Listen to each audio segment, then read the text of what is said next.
Hello, I'm Colie Otzel. Welcome to America's Salon Academy, the podcast. I believe that success leaves clues, so listen closely as I discuss life and business with some of the world's best hair artists. My guest for today is a stylist, salon owner, educator, social media ambassador, and entrepreneur in the beauty industry. Her honest and easy to understand teaching style helps artists grow all over the world. She is best known for her color techniques and her no-nonsense approach to growing your business. You can find her traveling the world teaching stylists of all levels or at home running her 2 salons and clothing company. She has been in the industry for 10 years and has transformed thousands of businesses. She helps salon owners, managers, and artists make more money and set up systems for success. You will leave each event with a fresh perspective and a savage mentality. Our beautiful and talented guest is GINA BIANCA. Thank you for being here with me today. Thanks for having me, Colie. I'm so happy that I'm here, and I'm so grateful that you picked me to be on your podcast. Oh my gosh, of course. We picked you basically because you are out there killing it right now. You're all over social media. You can't even get on Instagram without seeing your face pop up. So yeah, you're doing big things, that's for sure. Thank you. Thanks for noticing. I try really hard. Awesome. So where did you grow up at? I am born and raised in Connecticut. I moved around a lot as a child, but I ended up growing up and spending the majority of my life in Watertown, Connecticut, and now I live in Wolcott, Connecticut, which is one town over. Oh, okay. Awesome. So what did your mom and dad do for a living? My mom's an ER nurse. She worked a lot growing up.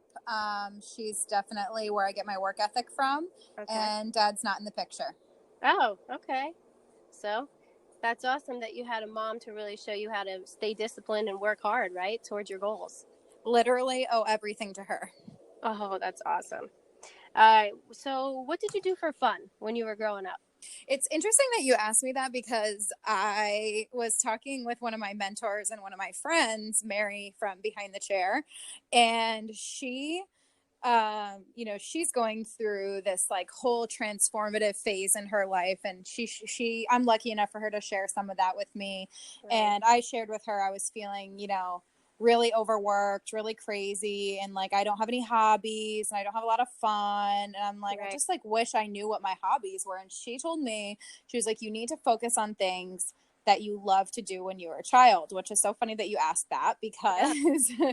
It's something I've been focusing on a lot now lately. I've been trying to get back to, what I love to do and get back to the child part of me that likes to have fun. So to answer your question, I used to love to go rollerblading, ride my bike, go to tag sales. That was one of the highlights of my life growing up. And then we always went to the beach on the weekends in the summer. So I've been working really hard to try to do some of those things. Some of them I haven't done, have not put on rollerblades yet, afraid I'm going to die. But, but I have been, really taking the time to schedule in some weekend trips. My fiance and I have been trying to get some time together so that we can go do things that are fun and spend as much time together as we possibly can. So it's going, but as a child, that was definitely my wave. I was always at Roller Magic, always at a tag sale, or always at the beach. Oh, that's so awesome. Or playing soccer.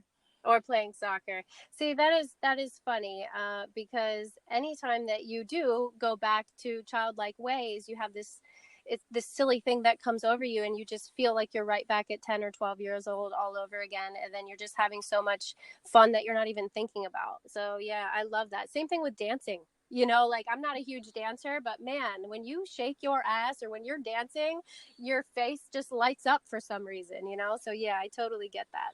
Yeah, I love it. So how old were you when you figured out you wanted to do hair for your career? So when I was in high school, I share this a lot. I was a C&D student. If it didn't interest me, I didn't show up. And, when I got out of high school and started applying to colleges, I quickly realized I was not getting in anywhere. And my mom shared, I was just going to work after high school and just like figure it out because I didn't really know what I wanted to do. And my mom literally made me go to school. She was just like, you have to do something, figure out something that you want to do. Right. And I used to go get my hair done like every 6 weeks. And I was like upset. I would save all of my money and go get my hair done. And my hairstylist had just graduated from Paul Mitchell.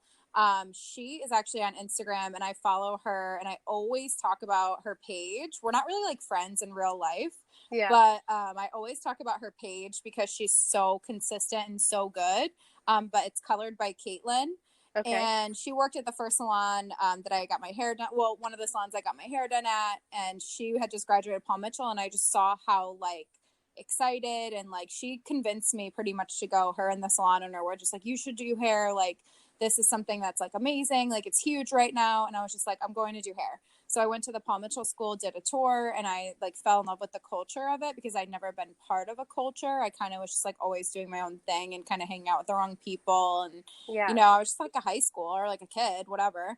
And Paul Mitchell threw me into the real world. And I'm so grateful that, I went. And so I never knew I wanted to be a hairstylist. I kind of just like went because, my mom made me. And Right. she was like, you have to do something. You can't just like, and my life would have turned out much differently. I don't think if I found like something like hair to, create with, then I don't think I'd be where I am today. And I don't mean create with like create hairstyles. I mean, like like my bio says entrepreneur, because everything that I've built has been in the hair industry. And I believe that with a cosmetology license, you can really do anything. Wow, So that's beautiful. Thank you for sharing that. That's so deep.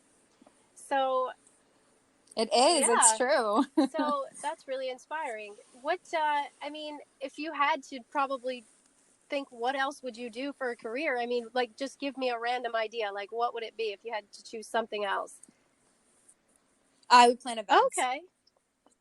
Yeah, I like now doing, because I've gotten to taste like so many different things within our industry. And I get to do anything I really want to do. I like today I had to engage on social media. Like I make it a huge point to engage with my following. And I spent 5 hours and 10 minutes. I looked at my screen time, simply just engaging with my mastermind group, with my Instagram followers, answering questions, not creating posts, nothing like that, just simply like engaging, answering, and showing love Right. Being back. genuine. So exactly. So like, today I'm like, okay, so if I'm going to do that, I'm not leaving my house. So I pretty much have the choice now whether I want to like work or not. And it's really amazing that like I can live that kind of lifestyle simply because I have a Cosmo license. That is so inspiring. So what was your first love when you were doing hair? So when you actually started getting into the salon or when you were in school, what was like your first like real connection moment? Robert Cromie. Okay. Literally Robert Cromie's, because he came to my school for a class or guest artist or something. It was like a fundraiser where we all like we had so many people in our class at Paul Mitchell. I feel like there was like 3 classes starting every 2 months. And we had great fundraising. So all of the celebrity hairstylists that are like big now, like I had at my school. Wow. Shout out to Paul Mitchell, the school in North Haven, for being the best school in the country, especially while I was there. And I met Robert and Mary, and I followed them for my entire career. And now I'm happy to say I'm friends with Mary, and Robert actually remembered me the last time I saw him. So it was a long time coming, but I listened to his 16 disc set called Seriously. You could probably buy it on iTunes or something for like $1.99, but I drained my bank account and maxed out a credit card to buy it back in the day. And, I remember it was $1,000 and he signed it. I still have my copy of it. And I listened to him every single day to and from school. I had about a 45-minute commute. And I knew when I was in hair school that my life mission was to open a hair salon. That was my life mission. That's amazing. And now I have 2, and I'm shutting one down. So you were pretty much like, you kept your eye on the prize. Like you knew in your heart what you were going to end up doing. And then that's what you did. I knew that business part of hair, and I knew that I would never be doing hair forever. I kind of just did hair until I didn't have to anymore. Wow. Yeah, that's really awesome. So would you consider Robert and Mary part of like your mentors? For sure. Robert is like my all-time life hero, and he Yeah. knows that. Uh, he does. Like I've said it every time we meet him. I'm like, "Hi, Robert. I'm GINA Bianca. You're my hero. You're my idol. You're the reason I am where I am." Blah, blah, blah, blah, blah, blah. Like literally, like, and he's just like, "Okay." And then the next couple times I saw him, he actually remembered me, and that was just like, I remember being at the BTC Live in New York, and when they told me I was going to be on stage with Robert, I went live on IG, and I was just like, guys, I'm going to flip the fuck out. Like, he is my mentor. Like, this is happening. This is happening. This is happening. And it was so funny because they reached out to me and were just like, they shared it on Facebook. They're like, we're so excited to be on stage with GINA Bianca. And I like about died. I was just like, okay, my life. I like, that is like my moment of like my pinnacle moment so far. And I'm like, okay, it kind of brought me back to like where I started, which is super humbling and super easy to forget a lot of the time. Wow. So I guess, was that one of the moments where you felt like you were successful, like you finally hit that success in your life that you had been wanting? Yeah, I mean, it was a measurable moment that brought me, it's like, okay, say you open an Instagram account from zero and you take a screenshot on your phone, and then you look at your account 2 years later and you're like, wow, look how far I've come. It was one of those moments that was measurable, right, that like really made me feel like, you know what, girl, you're on the right path. And that is like, so I'm so blessed to have that moment and to realize that moment instead of just like not appreciating it or not getting it. You know what I mean? So I'm just grateful. I'm like just super grateful just for like measurable moments like that where you could, and we can have those moments all the time if we pay attention, if we wake up. You know, if we're like just sleeping on everything, then it's really not going to, you're not going to notice or appreciate those moments at all. I hope that makes sense. Oh, definitely. Just being grateful for the things that you have along the way. Yeah. Yeah, for sure. All right. So I guess the next question would be for people who are interested in coming up like in the Instagram and Facebook community. You know, what advice would you give them? I mean, do you think that they might need a mentor? I mean, what types of things can they do to get to your level?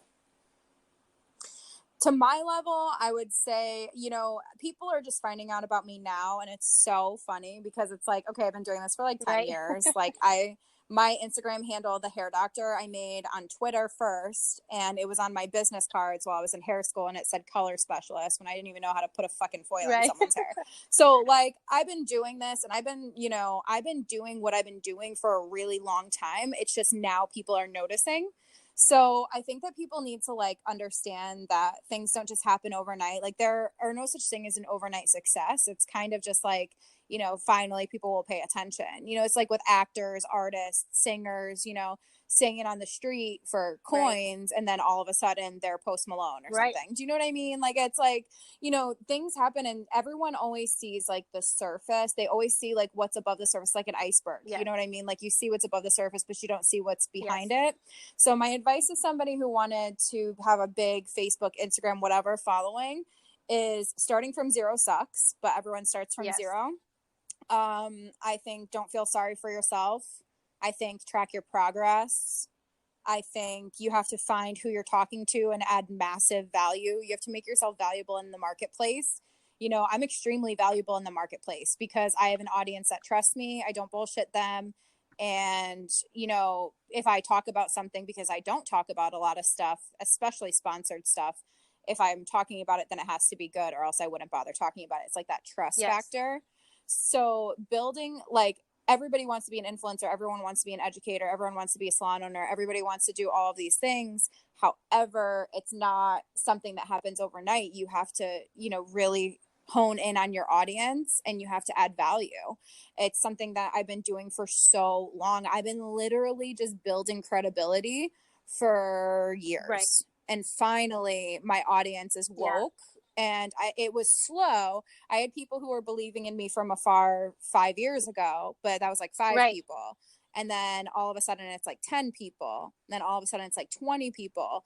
And then all of a sudden it's 100 people. And then all of a sudden my classes are sold out. And then all of a sudden, you know what I mean? It's like very slow. So starting from zero sucks. But I mean, if you really want something, the only thing holding you back, and it's a Tony Robbins thing, is the story you tell yourself every day. If you're going to compare yourself to me and be like, I'm never going to have 200,000 followers. If you're going to compare yourself to like Larissa, I'm never going to have like 500,000 followers. If you compare yourself to Lisa, I'm never going to have 1,000,000 followers. If like, I've compared myself to them. And anytime that I get in my head about it, like, anytime I feel negative about it, or I feel sorry for myself, or I give myself excuses, like, that's where all my shit stops. It's not until I focus on what I came here to do, which is change lives and motivate and inspire people and help people have breakthroughs. When I connect to that instead of what everyone else is doing, that's where the magic happens. Oh my goodness. Great advice. That is wonderful. And I can see why your classes sell out, because the truth of the matter is, and I think pretty much the same thing what you're saying, I have the same exact opinion. Every single person is put here for a different reason. They have something different to teach. They have something different to share, and it's not a competition. Like at America's Salon Academy, that's the biggest thing for us, is we really, really just try to push the fact that stylists should be supporting each other, lifting each other up, and helping create change. It's not like it used to be. I mean, I've been a hairstylist, I think, for about 15 years now. And, back in the day, I can remember when people wouldn't even share their color formulas because they wanted to keep it to themselves, Yeah, exactly. And we all learn from somewhere. I have to be honest with you. The stuff that I've learned, the stuff that I teach is shit I learned in hair school. I could just say it a different way. I can say, like, what my gift is, I can say something the right way for somebody to accept it. Yeah. We all have heard the shit that I've been saying. We've all heard it once or twice, but the problem is most people aren't in a state to take it in. They're telling themselves stories. They're giving excuses. And I always have someone in my class, everything that I say, they're just like, well, my salon owner this, well, my location this, well, my blah, blah, blah, this. But if I can say the same thing over and over and over and over and over, but you have to be in the right state to accept it. So 9 out of 10 times you've heard what I'm saying before. You just never were in the state to accept it, or the person who said it to you didn't care about, or, you didn't, or the person telling you like couldn't say it in a way you'll understand. Like I say it all the time. If you want to be a good educator, break it down to someone like they're 5. If you can't do that, go back to practicing. You can't be an educator in this field, like on this playing field, if you can't actually educate. And actually educating is breaking something down until a 5-year-old can understand it, because then you know it. Does that make sense? Total sense. So with that being said, what were some of the fears that you had to overcome? I'm not really anything. Oh yeah? No, I mean, not really. Like, I was never like really afraid. Like, I'm a very entrepreneurial person, as far as I don't really give a shit about taking risks, because no matter what, if I fuck up, I'm still young. If I had 2 kids and I was 35, 40 years old and I had a lot of stuff to lose, I would be a little bit afraid, because I have a lot of stuff to lose. There have been relationships in the past that I've been in where I was afraid to lose that relationship, but more frequently than ever, I was always afraid to lose my passion to a relationship, because I feel like that happens a lot, especially in females. Definitely happens a lot. We can be made to feel like we're not meant to do anything besides cook and clean. It's 2019, so that's not real. But I think that like the struggles that I've had were more relationship struggles, as far as, I don't want to let this person down, or I don't want to hurt this person. When I wanted to open my own salon, or when I wanted to do things, I was never on. Like I tried really hard to always be honest with the people in my life, because I always have good intentions. I would never want to burn anybody. So I would say like the more like fears that I have were fears of losing relationships, professional and personal. And a lot of decisions that I make could hurt those relationships. Like my fiance now, like if I choose in 2020 to travel every single weekend, that could put a huge strain on my relationship. So I have to, those are my bigger fears, is my relationships with the people who mean the most to me. Okay. So tell me a little bit about your independent classes that you have. So right now, I do the Master Stylist certification. That class has been insane class to be a part of. It's something that's super. Let me go outside really quick, because I think that my washer and dryer is loud. Hold on. I don't want you guys to listen to this and not hear anything. So my classes that I'm doing now, the Master Stylist certification, that one is a 2-day business class. Then we focus on hair and color correction. It's probably my favorite class I've been a part of because I've gotten to connect with the audience on such an amazing level. Another class that I do is 5 Ways to Foil. That class I've been doing for 2 years, and it'll eventually in 2020 be online.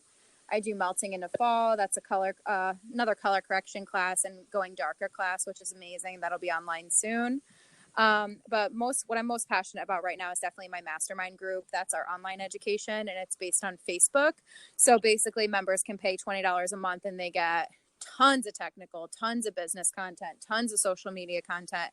It's just really like massive value. And the reason I price it so low is because I really want to have my tribe of people have access to affordable education. Wow. So basically what I'm hearing from you is you care so much about your followers. You care so much about your fans and the industry in general. I mean, you're offering so much to them just to help them come up through the industry. For sure. I mean, my goal is definitely to leave the industry better than, I came into it. And that's really my passion. Like, people ask me, like, I don't know, like what I do. And I always say I do hair. But I'm about to change my shit up and just be like, I help people make breakthroughs in their life. That's literally what I do all day long. Like all day long, I'm answering questions. I'm talking to people, like I'm connecting with people, and it's like literally all online. Yeah. I have people message me daily, like 30 to 60 messages per day, not questions, people saying, thank you so much for actually answering. I did this and this is what happened. Or like people who had the breakthroughs and who did the work. And then another 100 messages of questions, like people who they need somebody, and the somebody isn't fucking there in their life. Either they're unsupported at work, they're unsupported in school, they're unsupported as a salon owner. Salon owners feel more lonely than anybody in the world. And, my whole life has become over the past year is helping other people make that shift and make that breakthrough. And I think people like the way that I communicate because I just won't bullshit you. And I think that that's what has helped with my success in what I do, is that I'm just honest and I don't tell someone what they want to hear. I tell them what they need to hear. Yeah. Wow. That's powerful. So tell us a little bit about your clothing line then. I had a chance to actually peek at them and loved every one of them. They're so trendy and so catchy. So tell me a little bit like where the inspiration came from and all that. Well, it was funny because my brother actually said on one of my lives, someone was like, what volume are you using? And I was like, 40. And my brother's just like, I was baptized in 40 volume. And I was like, I'm putting that on a t-shirt tomorrow. And I did. And I did. I was like, that's like the funniest thing I ever heard. And then what we started doing is just coming up with these like catchy, like little sayings to put them on the shirts, black and white.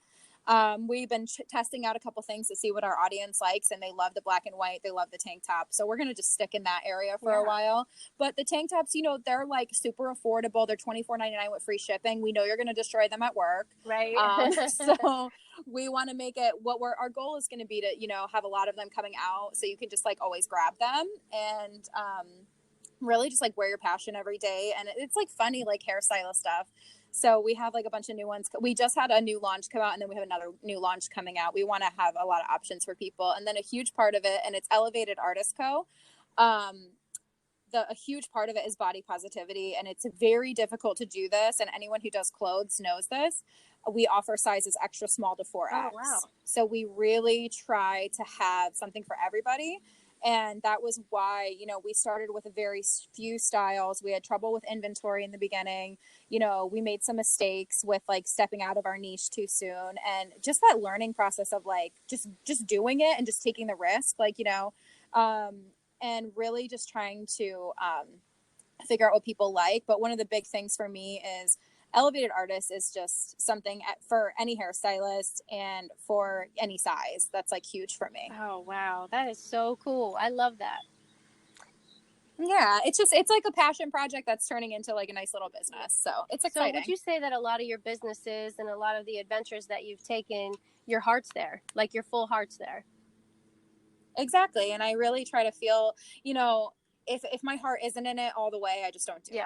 Because it's just, I'm not giving my best self, and I'm not giving it the attention that it deserves. And, it's huge to, it's huge to like look around and realize that everything I have my hands in right now is something I'm really excited about. You have the passion for it. And yeah, not being afraid to say no to shit I don't want to do.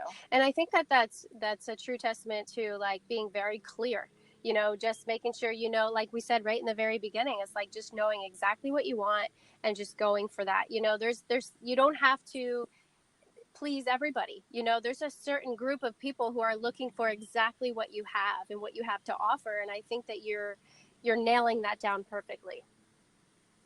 Exactly. And, you know, I coach people all the time on this too. It's like, if you have a client who's constantly driving you crazy, stop picking up the fucking phone. Yeah. It's like, you're doing this to yourself. Like, do you want to be miserable? Because it sounds like you do. You know, people share that all the time. Like, it sounds like you just want to be miserable. I mean, all you have to do is just block them. You know what I mean? And who cares? Number one. Number two, and anything in my life now, if it's not something that lights me up, if I'm not going to be jazzed doing it, I'm not doing it. Yeah, no I agree with that. And I actually stand behind that as well with my own company and with my own doing hair and all that stuff too. It took me a long time to get to that point though, because I felt, you know, like a lot of hairdressers, I feel like you just put up with it for the money. But then once you get to the point where you have this like freedom of mind where it's like, no, like, I'm good enough, and if you and I don't work out, that's fine. There's a ton of other people willing to come and would want to be in this seat right now. So yeah, and people don't realize that like cutting someone off like opens a door for somebody else who's like about it. Right. You know what I mean? A healthier relationship. Yeah. It's like I'm like trekking through the wilderness or something, and I'm carrying a bunch of shit with me, and then I find something awesome, but the only way I could pick it up is if I drop something else. Like, am I going to keep carrying all my shit, or am I going to pick something new up? Yeah, you won't have enough room for it unless you drop the other stuff. Yeah. Yeah, and you'd be surprised. You might like drop all your stuff or lose all your stuff, and you're just like, oh shit, I have nothing, and then you turn the corner, and then there's everything. It's so true. This is a woke conversation right now. Holy shit. So tell me about your ebooks. You said that you have ebooks out. Oh yeah, so the ebooks are like, so that's like my like life goal is to just write ebooks. I think this week. But no, I just love them so much. People like ask me the same questions over and over and over and over again. So I started just putting them in ebooks, and they're little digital downloads, and they're super cheap. So people can just like download them and get the information and have it with them all the time. So I have two. I have Read This Before You Open a Hair Salon, which is like super deep. And then I have Read This Before You Raise Your Prices, which is literally 30 pages on everything I know about pricing, and it's $30. So like, for example, like I think like at this point, like I started the price breakdown revolution. Like I started the conversation on pricing like last year by posting a price breakdown. Like I started that conversation, and now every single person in the industry is talking about pricing.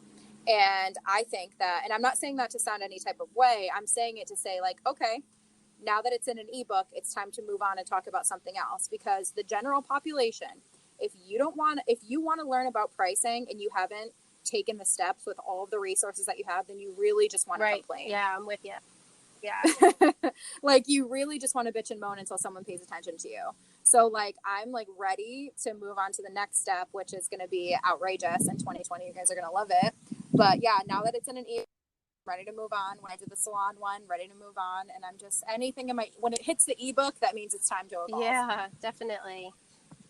So I guess this is where the savage mentality comes into play. Like you sound like you're a no bullshit kind of person. You get to the point and that's it, right?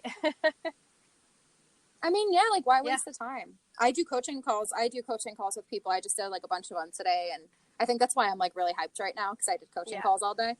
But you know, I do coaching calls with people, and sometimes they'll go on and on and on and tell me a story about one situation. I was like, you paid $225 to have this call with me.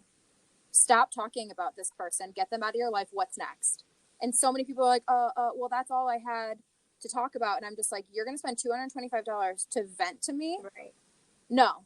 What's going on in your business? What else can we grow on? Like, I'm not going to sit here and humor people. And I don't want to humor you and make you feel better about feeling some type of way. I mean, yeah, some things suck, but like, what are you doing to grow? Yeah.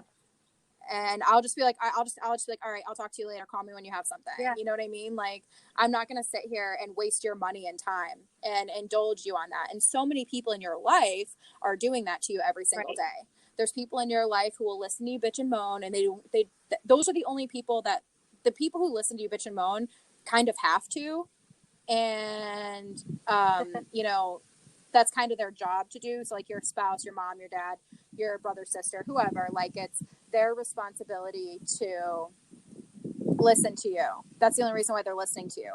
The other people that listen to you are just like people who are doing the same shit. You know what I mean? A lot of people need someone in their life who says like, okay, get the fuck over it. What are you doing next? So like I feel like that's like where I shine in that sense, because I'm not going to waste my time or your time or your money. And I feel like a lot of people get like trapped in that. They don't even realize they're doing it, but it's like this cycle that they just continue to have. So it's nice that you're there to sort of break that pattern. Yeah, I mean, I'm trying to. Some people it's harder than others, but it's not my problem. You know, it's not my problem; it's their problem. You know, I'm having a lot of those realizations in my life, and you know, I want to help people have the same ones. That's awesome. So, what's a day in your life like? Like, so you wake up and what do you typically do on a regular day? It depends. I don't really have a schedule or routine. That's something I'm working on. I know people like get up, go to the gym, eat breakfast, check their email, like that kind of thing. I don't do that. I like wake up whenever my body decides to wake up, unless I have something to do, which is usually around 9. I think I'm in the wrong time zone. Like I think I'm a morning person, but like I'm a West Coast. You know what I mean? So I like saw that on a meme. I was like, wow, that's definitely me. Like, I feel like I am a morning person, just in the wrong place. But no, I mean, I wake up when I want to wake up. I let my dogs out. I get a coffee. I love iced coffee. It's my life. And then depending on the day, you know, we have a lot of stuff going on in the salon right now. Like we're closing my first location and we're going all booth rental at our new location, which is right down the street. So lately it's just been like trying to be there to support my staff during the transition, sending out emails to customers, communicating with customers, all the information and shit that's going on. Maintaining my Instagram, that's a full-time job. Responding to my audience is a full-time job. So like I'm on my phone a lot, but you know, at night, 5, 6 o'clock, I shut it down, try to spend time with my fiance. He works a lot too. So if he's on his computer, I'll be on my phone and we'll do our thing. And then we just spend time together. My days and weeks look different. Like this morning I woke up, I did a bunch of coaching calls. I haven't left my house or put a bra on and I love it. And then I'm doing this podcast and then I'm probably going to stop at the salon, check in on everybody and then probably just do whatever I want. That's cool.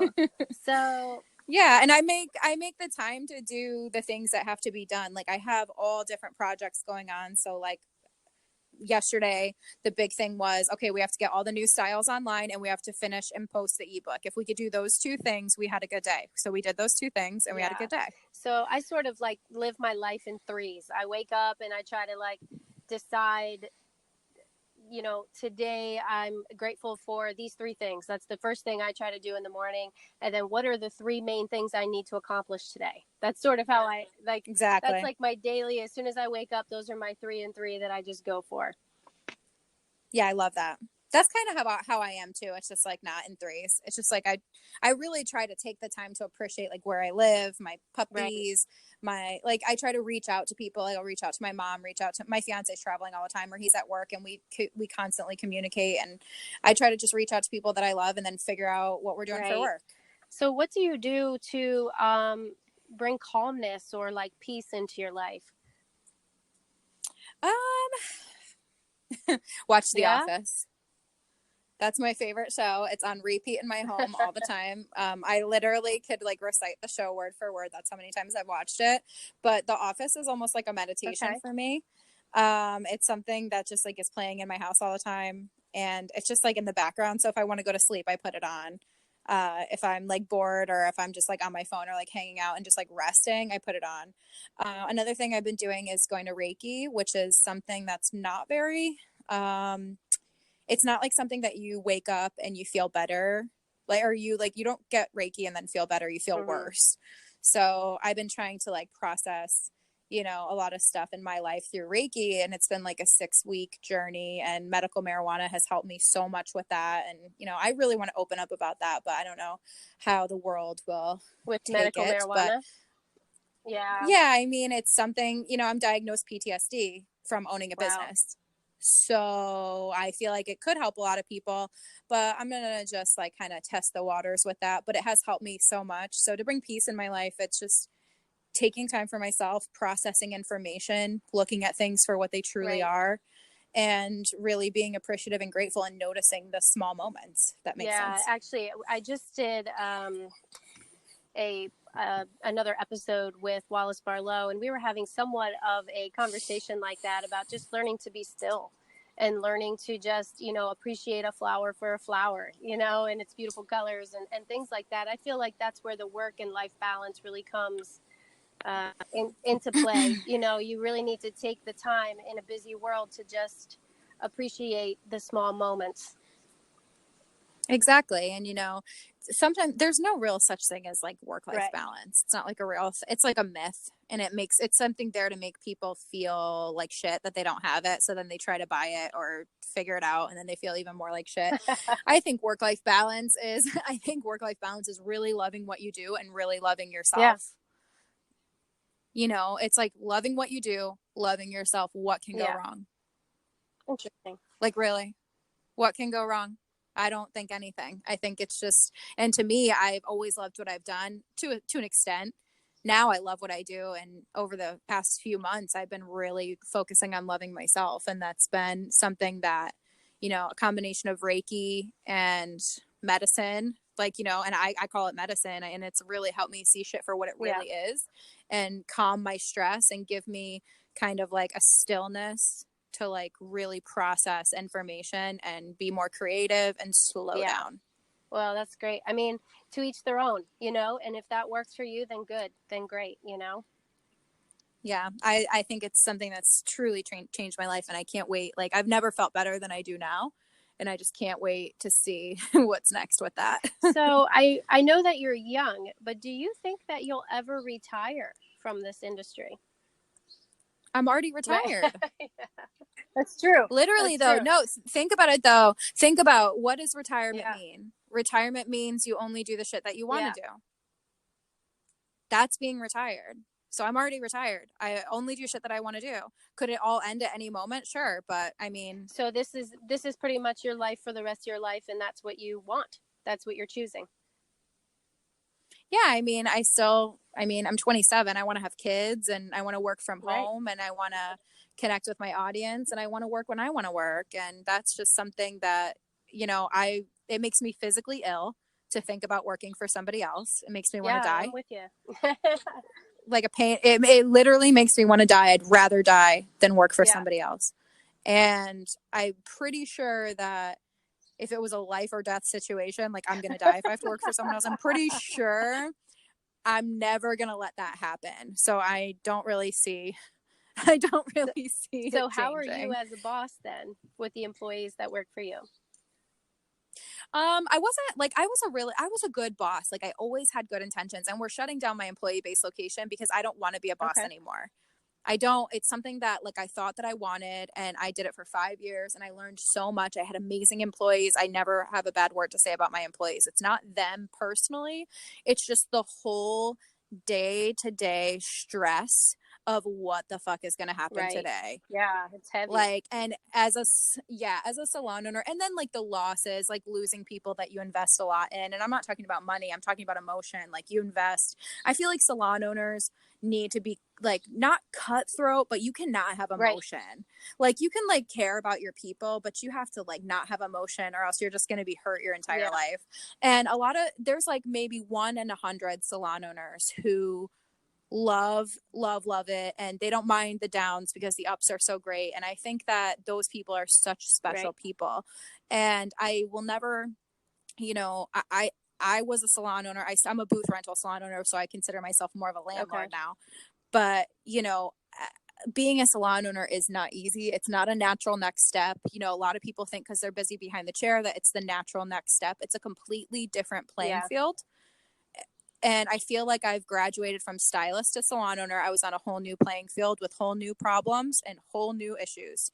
And then now I'm in a different playing field in the court of public opinion, on Instagram, as an educator, on a platform. And it's a whole different playing field with a whole bunch of different issues. And I'm just like kind of leveling up as I go. and the salon did get me, where I needed to be. Like, it gave me credibility. It gave me the life lessons. It gave me so much experience. It gave me so much. And I'll always be grateful for being a salon owner.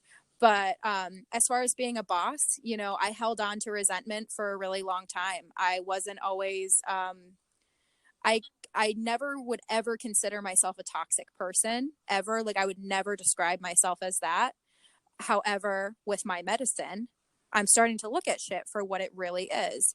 And me holding on to resentment and me not being a no emotion type of person, and me wanting a certain thing for my business and me wanting a certain thing for my people may not have been the most healthy work environment. I definitely pushed people very hard. I definitely took it personal if they left.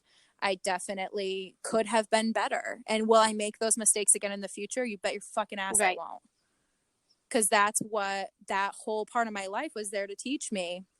And, so as a boss, I would say I'd rather work with someone than them work for me. Yeah.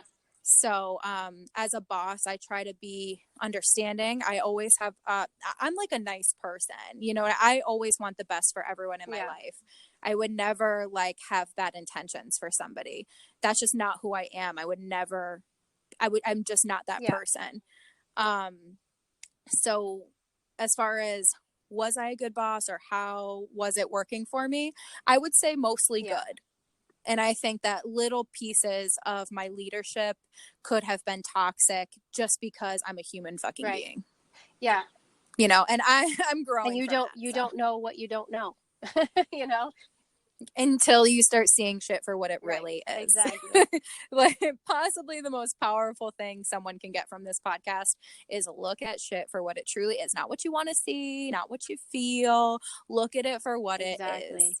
All right. So what can we expect from you coming up probably say in the next year?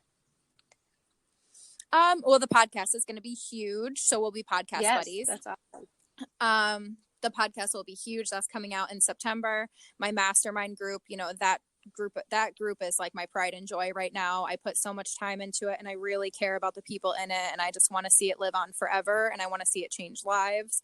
So we're going to probably be expanding upon that soon. A lot of my classes will be online.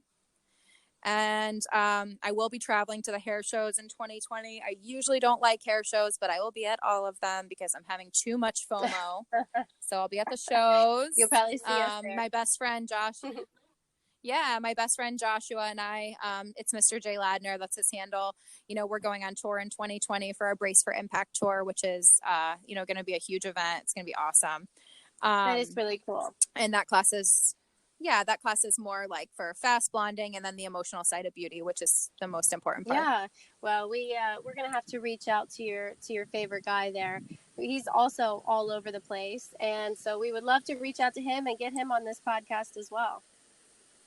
Yeah, he would love it. All right. Well, you know what? Thank you so much, Gina, for being on this podcast and spilling your heart and your soul and your expertise and your no bullshit type of mentality.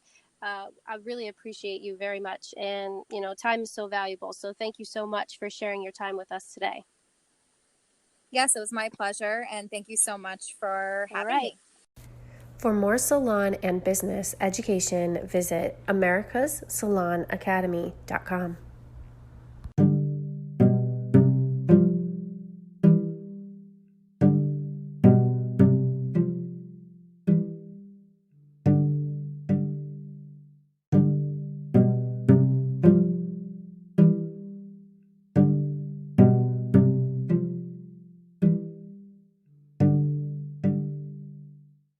If you haven't heard about Anchor, it's the easiest way to make a podcast. Let me explain.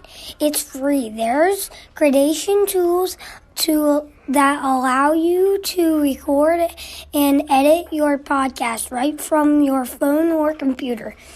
And Anchor will distribute your podcast for you so it can be heard on Spotify, Apple Podcast, and many more.